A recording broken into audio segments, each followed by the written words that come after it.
Okay, as promised, I'm back. Now let's talk about conditional probability involving that situation we talked about before. But first, another sign from my classroom, the golden rule of mathematics, or how to solve equations. Whatever you do to one side, do to the other side. Otherwise, it's no longer equal. It corresponds to the golden rule of life. Treat others as you would have them treat you. All right, let's calculate the probability that a player plays chess given that they play bridge.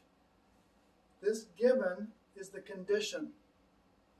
We saw before that the probability that the person plays chess is 60 out of 100 because there's 60 players that play chess and there's a total of 100.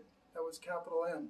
So that's the same as 3 out of 5, or of course 60%, 0.60, whichever you prefer. Now, how can we calculate this? And by the way, by definition, this is written, and that's what the 3 lines means, P, C, that line, B. So if you see that notation, that's the common notation. So this is equal to the number that play chess and bridge divided by the number that play bridge. This is no longer 100. It's no longer the sample space. It's the number that play bridge because of that condition. So there were 20 that played both games and 40 that played bridge. So that's, of course, 1/2 or 50%, or if you prefer, 0.5 or 0.50. Now, we can also look at this in a different way. If I divide both of these by the total number involved, which in this case would be 80, because we're not counting these 20 down here, we're only talking about chess and bridge, then this becomes probability. That's the probability that they play chess and bridge, and this is the possibility that they play bridge.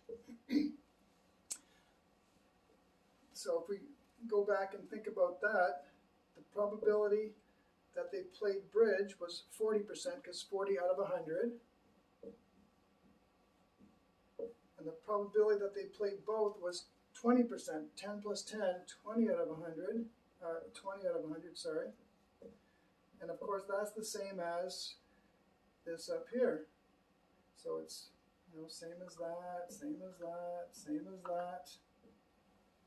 So this formula makes perfect sense.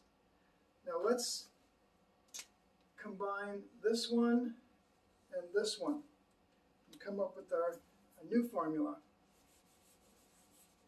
They're equal,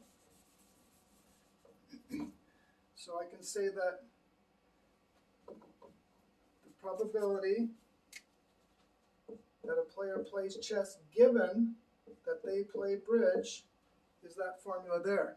And then if I use the golden rule of mathematics and multiply both sides by this, I come up with a new formula, which can be written as the probability that they play both, is equal to this times this. The probability that they play chess given that they play bridge times the probability that they play bridge.